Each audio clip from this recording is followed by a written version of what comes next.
Are you all right? So now we have entered the what we call the hub level.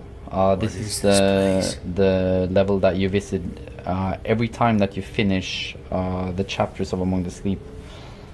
And here we wanted to really show the world when it starts crossing over to the more surreal.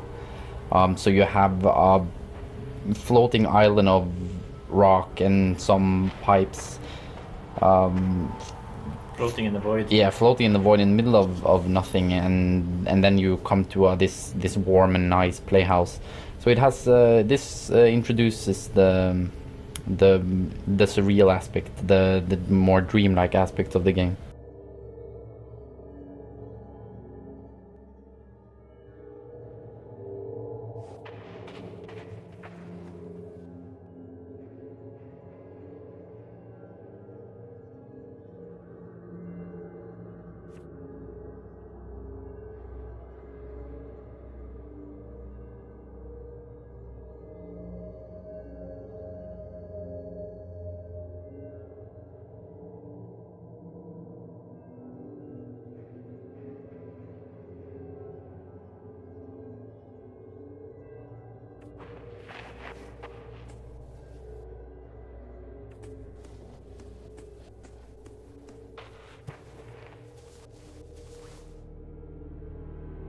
And Teddy's walking around like in the tutorial.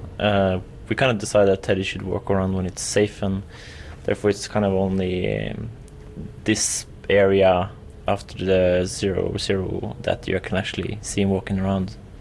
Sort of to not make him overpowered, and to make you feel a bit more alone also when it's scary.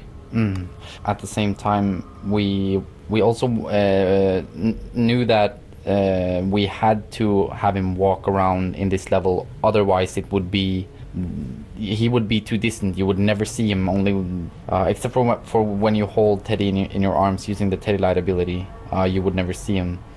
So we found it very important in order to give him character, that he would be walking around in this hub level.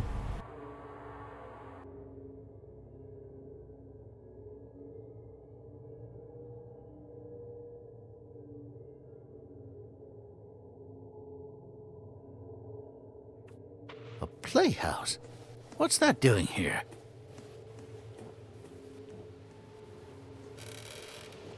And we also wanted the hub to be a lot more relaxed in between the scary levels, so that the player would have a short time to just breathe and play in a comfortable environment.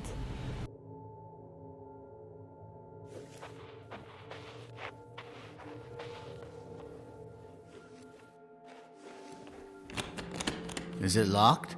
I might be able to open it from the inside if you help me up.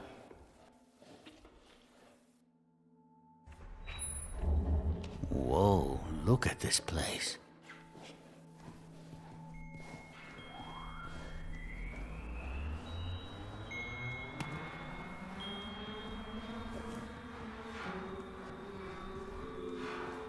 Listen. There it is again. So this is the only place in the game where the player can see his progression. Because here you have these canisters for the objects that you collect in the levels. And you can see here already that you are missing 3 of them. So this is something we added to both to showcase the objects that you had found and to give the player a sense of progression through the game. Key. Is there anything we can use?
buttons.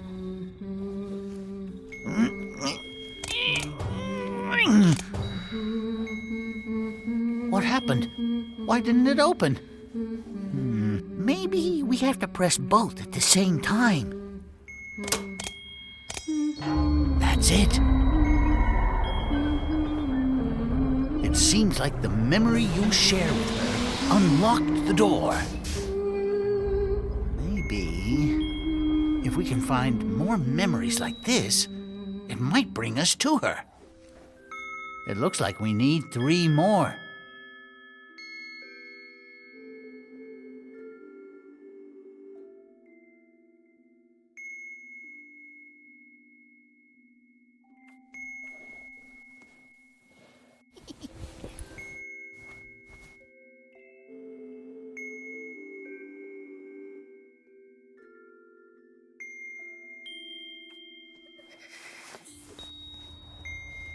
In this small area, after you open the door in the hub, you can see, you can get a sort of a small taste of what the setting of the next chapter will be like.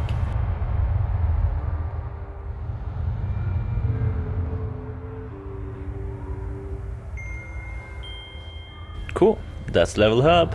Level 2.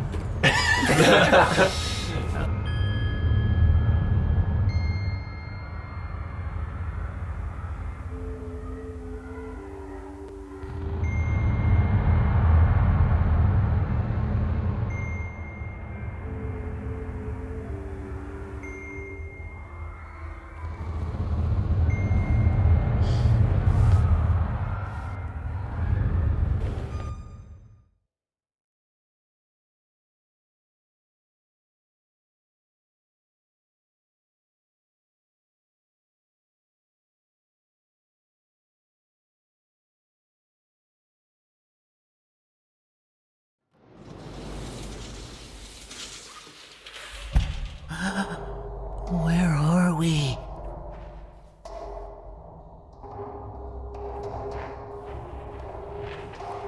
You know what I like best about this level is that what I hate the most is the first thing you see, which is a xylophone. I really don't like that.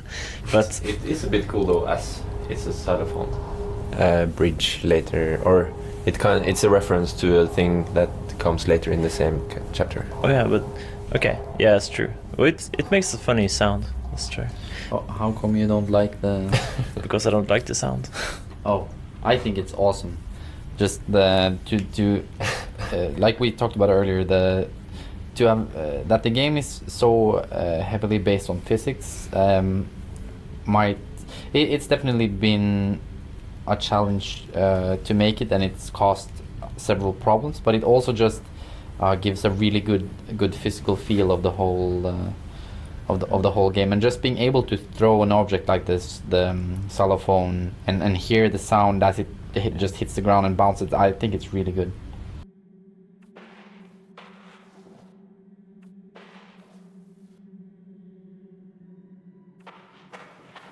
It was big challenge to make this level scary because it contains no physical monster, and since it's so open, we wanted to create a level where the player could had a main objective with several sub goals, which could be completed in any order. And also, since this is not inside of a house or anything like that, it's an open playground. We found that it was a lot harder to make it scary, just because players aren't afraid of something jumping out from around a corner or something like that. So it was definitely a challenge, and I also think this is the least scary level of the game.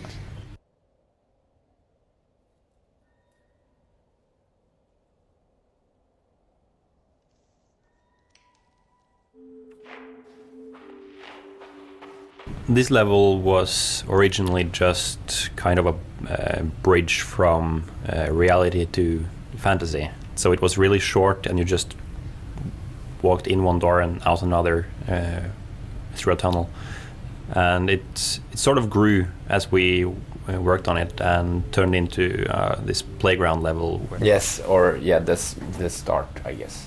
At the point, we divided a few of the remaining chapters in the game to different people, and we just went off to get started on some stuff creatively. And yeah, that was way back when this was the transition between reality and fantasy, and not its own chapter. And it's been through so many phases since then.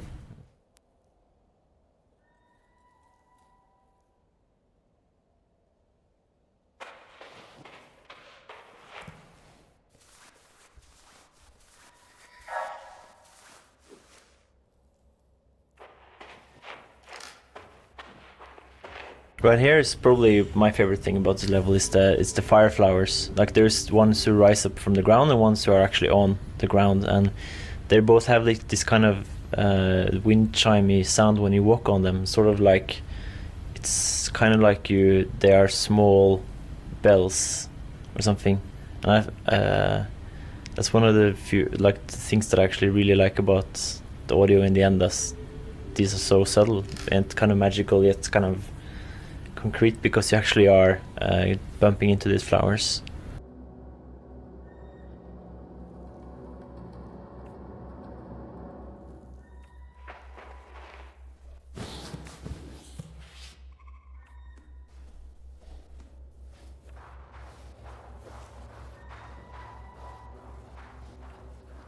It's important to note also how different this is in terms of setting and theme from the first level of the game, the house. This is, yeah, after the hub level, you have a transition to this completely far out, magical, almost fairy tale like type of environment. You're suddenly in a cave with the glowing flowers, and there's a abandoned playground.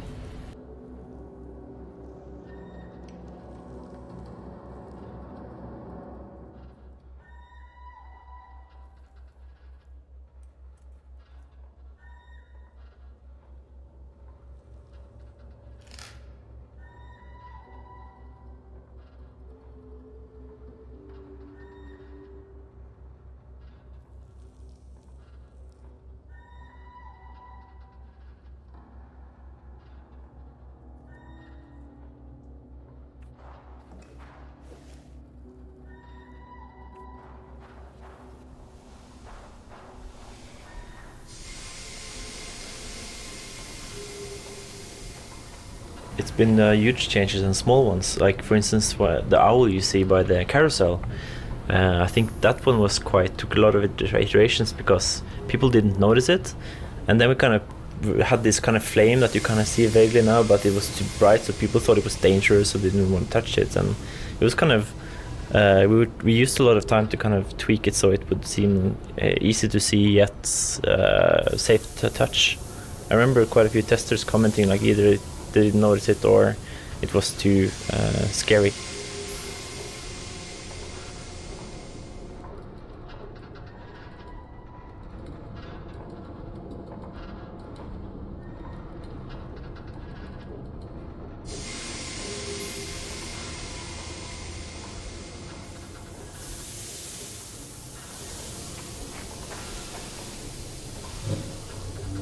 Who is this? Is this the little baby?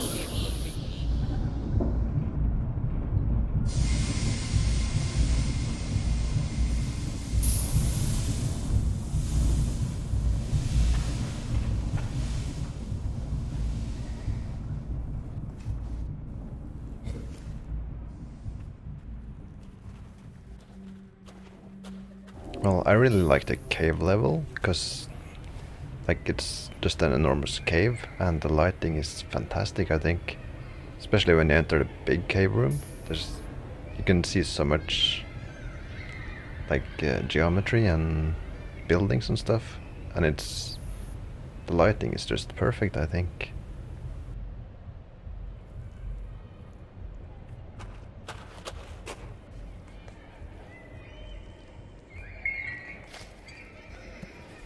Whoa, over there. It looks like another memory across that bridge.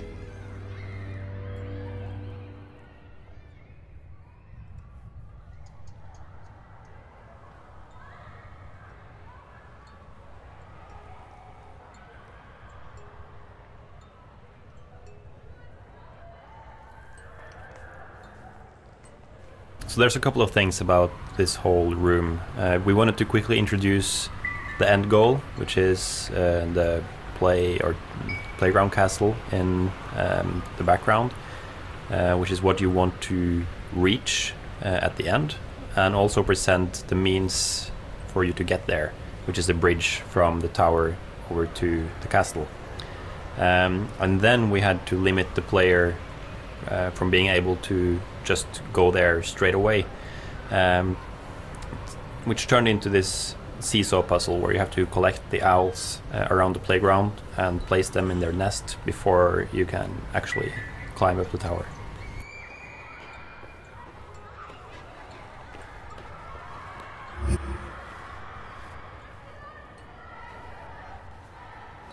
It's a lot of sounds being triggered on the slide, so you take away a lot of the children's sounds when you slide down, so it's more vague. When you're down here, they sound like they're far away, whereas when you're up there, it sounds like they are down here. So it's kind of wanted to give impressions that there were little kids around in a way, but not really around you. This whole place is about loneliness for me, this whole level.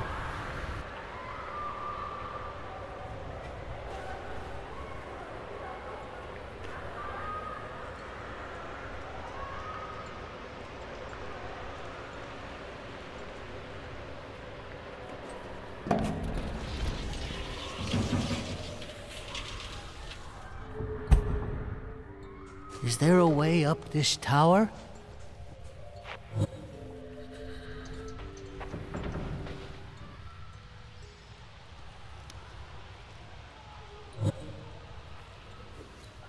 The theme of a child's imagination was very interesting to work with, but also proved some challenges to appear. For instance, in level 2, you are collecting these owls, which is placed in something that looks like a nest on one end of a seesaw. The idea was that the child thinks that these owls are heavy enough to keep the weight of the seesaw down so that the child can climb onto the climbing tower. And because this is the child's perception of reality, then that is the reality. And I think that idea is very cool. The problem with it is that this is not something that is in any way, shape, or form explained within the game, and so that a lot of people just don't understand. So when they are confronted with the task of, hey, you need to get these owls and bring them back here, then since people don't understand that whole thought process of it, it just becomes, oh, I have to collect these random items and that's gonna help me up. So it felt to people, or to some people at least, it felt like just a stupid or a nonsensical fetch quest. But it did actually have what I think is a pretty cool little backstory to it. And there were many of these situations that we wanted to do something really weird and crazy just because we were able to play around with a child's imagination. But it turned challenging to communicate this with our players.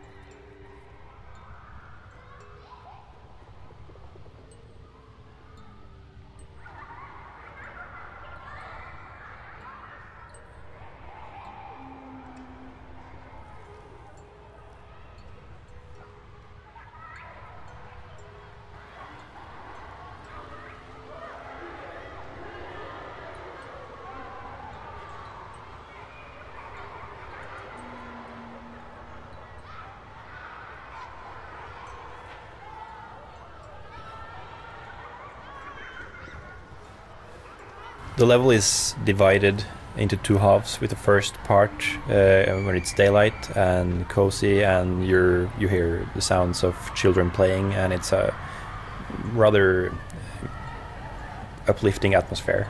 And then halfway through, or pretty early, I guess, it all changes and becomes dark, and that's when we want the player to feel tense and to be afraid of going into the parts of the level that he can't see, even though there's nothing there, which was a problem for some players.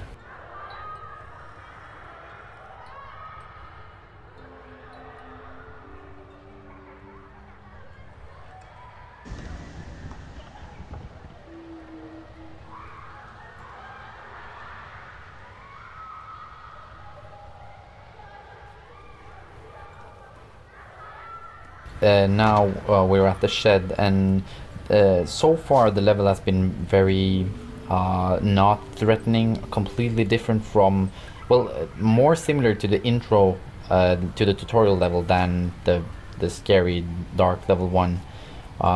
But here we wanted to surprise the player by having the player to go into the shed and pick up the owl, and then you would hear the sound of footsteps, children running, and then the door being slammed and then shut, and then it would open after a while, and the setting would have been completely changed.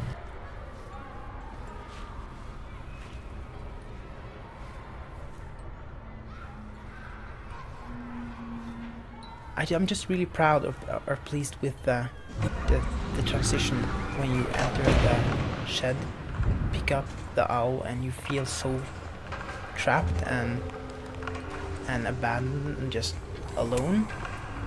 And the shift in atmosphere there is super effective, I think. I love that element.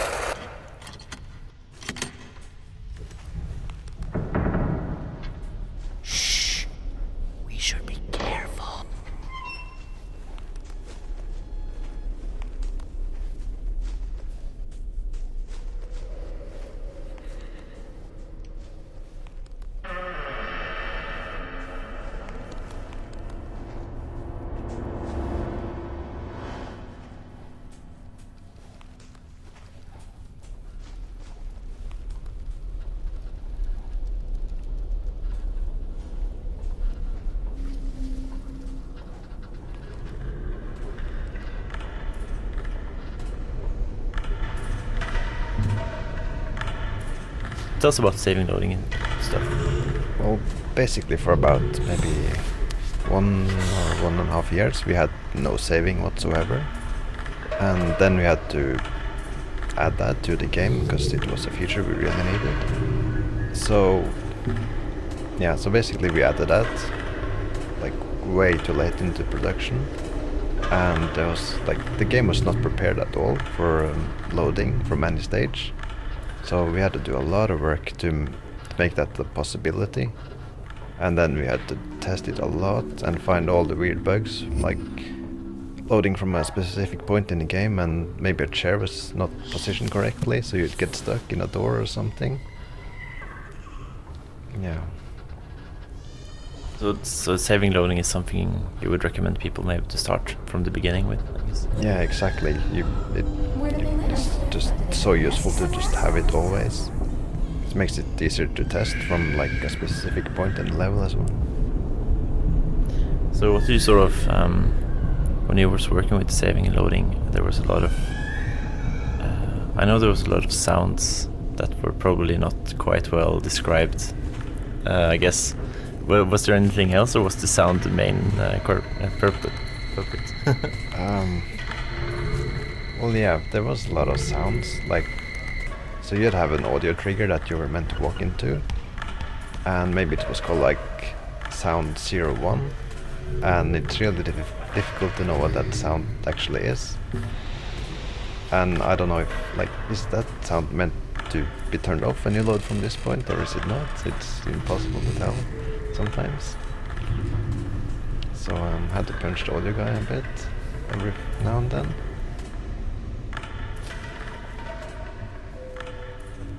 In level 2, the cave level, there's a chest with a rock on top of it, and you need to well, there's a wheel stuck on a branch that you need to remove from the branch and have it collide with the rock. And it used to be more complex, but it never really worked, so we had to make it as simple as it is in the game right now. And it's just not that fun because it's so easy. And I wish we could have had more time to implement that properly, the way it was originally meant to be.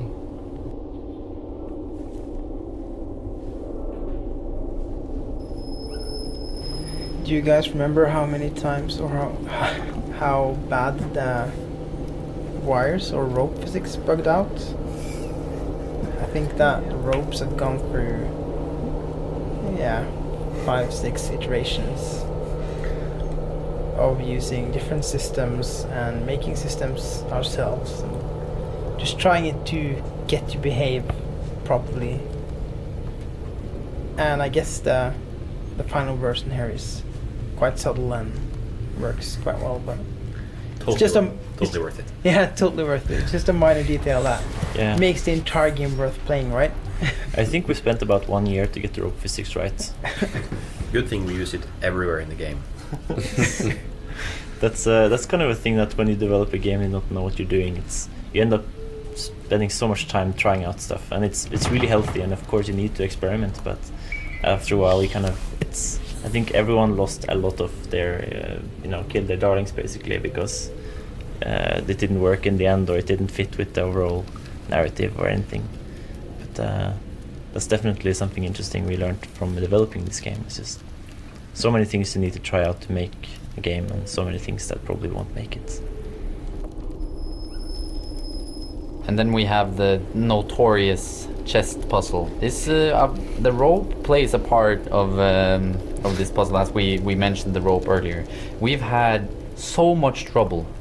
The whole puzzle with just getting the tire to behave like we wanted it to, which is still far from perfect than what we wanted. I think this is the puzzle we worked the most on that changed the least during the iterations, because we were afraid of changing it too much, I think, and we didn't really have a nice way to solve the problems that it has.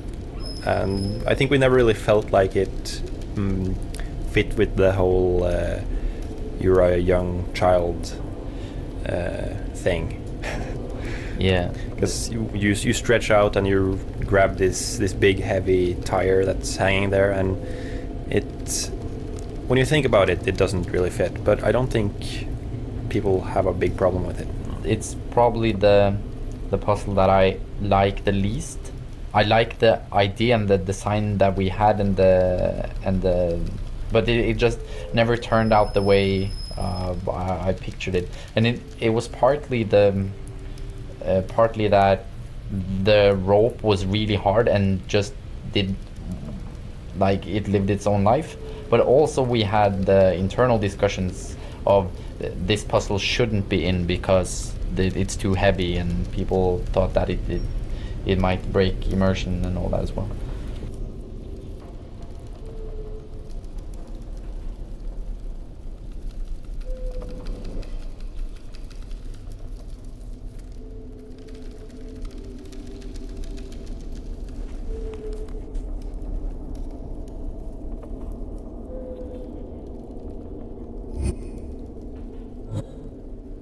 Oh, this little baby owl is tired. Maybe she wants to go to sleep.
in an earlier iteration of this level, you had to get a key from a tree that was standing above the maze, and you would throw something at it and it would fall down into the maze, and then you would have to go through it to find the object.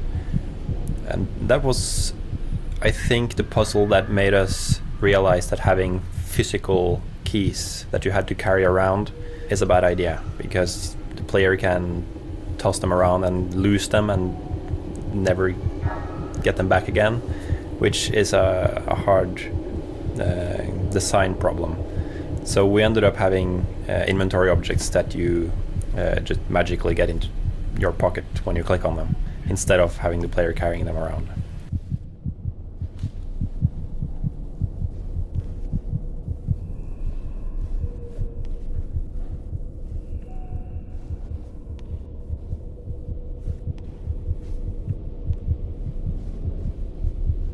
So maze, here it darkens a bit, and I also we added like heartbeats here to kind of foreshadow things, because there's an event at the end of the maze when you.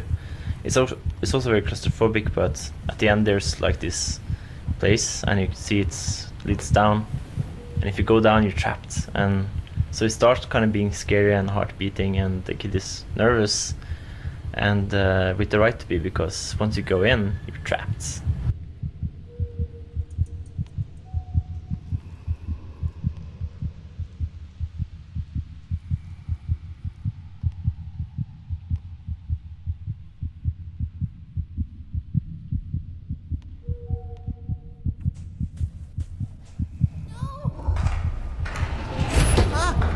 We're trapped! I think when we tried the game, at conferences or expos and whatever, it was the people who already were prepared to be scared. They would be so much more scared than people who didn't, because people they make this horror themselves. Like we just kind of try to set up the horror for them. This place creeps me out. I hope your mother is okay.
So we did talk about having the level change a lot as you climbed up this last tower with like rock slides going off and just everything falling apart around you. Sadly, we never got the time to implement that.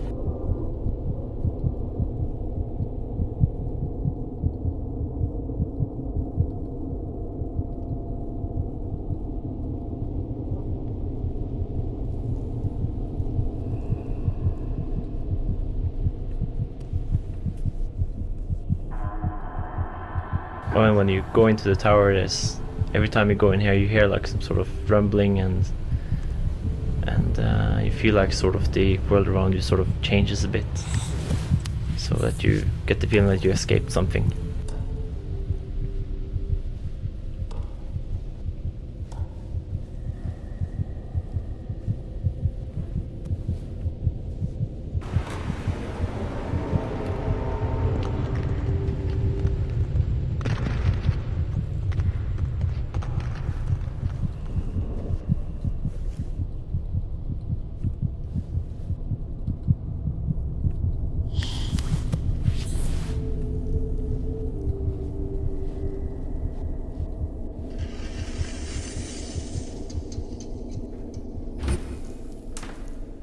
Here's a bridge tied to sort of the imagination field aesthetic, so it sort of exists as a part of extension of the imagination area. Yes, and we wanted to do this to highlight the bridge, and just to make the players realize that when they get to the top of the tower, they are getting really close to getting the imagination object, which is what they have been searching for the whole time.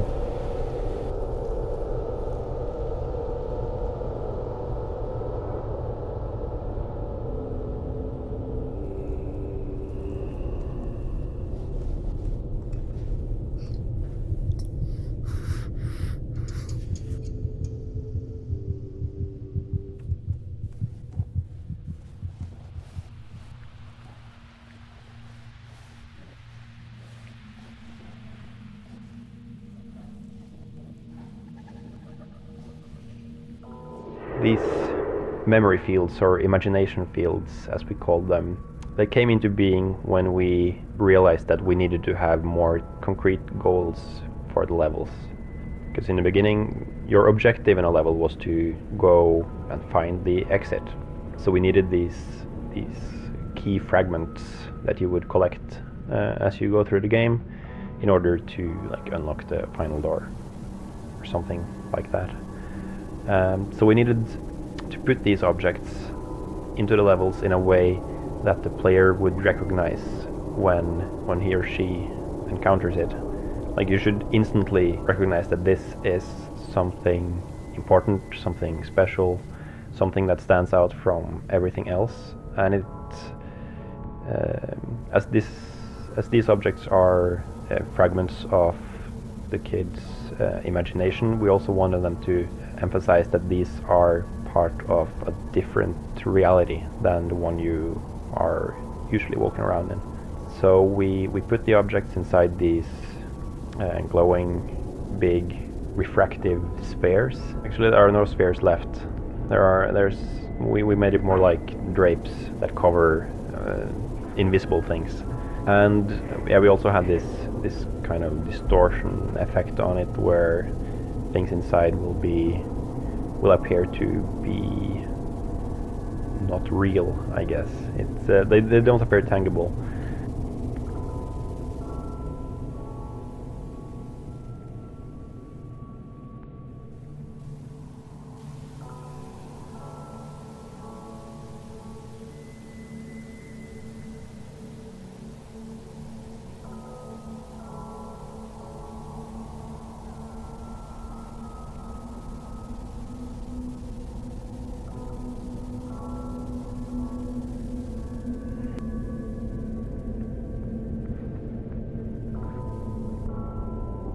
Do you want to hear the melody again?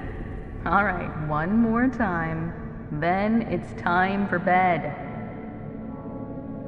So these imagination fields felt very empty and boring for a long time, because all that was in them was these single objects that you didn't really have any connection to, because this was the first time you were properly introduced to it, and you just picked it up and moved on and found the end of the level. So it didn't have the impact that we wanted it to have, because these are like the main objectives or sub-objectives in the game. Yeah, so we needed to connect these areas to the mother in a way. So yeah, what we did, as you can see here, is that we put her in here and we posed her in a way that could be related to the object that was in the field. Like the toy elephant, she will stand up and she will hold it as if she's playing around with it in front of the kid. And the book, for example, she will sit, she will kneel, and she will hold the book in front of her as if she's reading for the kid. So we wanted it to be connected to the memory that the kid has of the mother.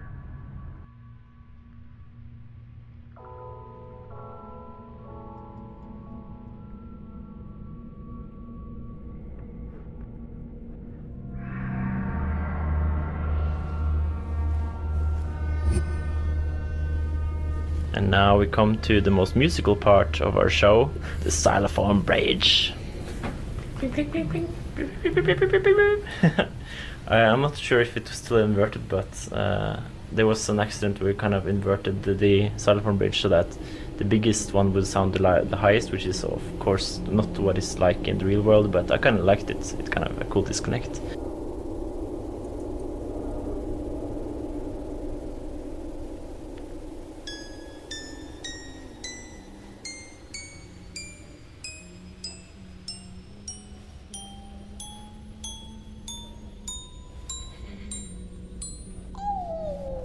The one responsible for the sound system was also the one responsible for everything AI, and the AI was always much more broken than the audio.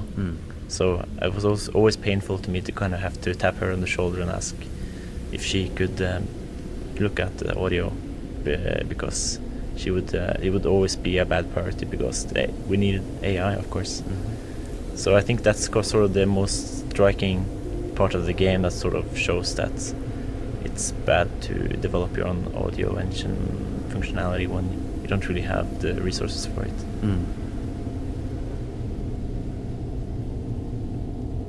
Oh, finally. We must be getting closer.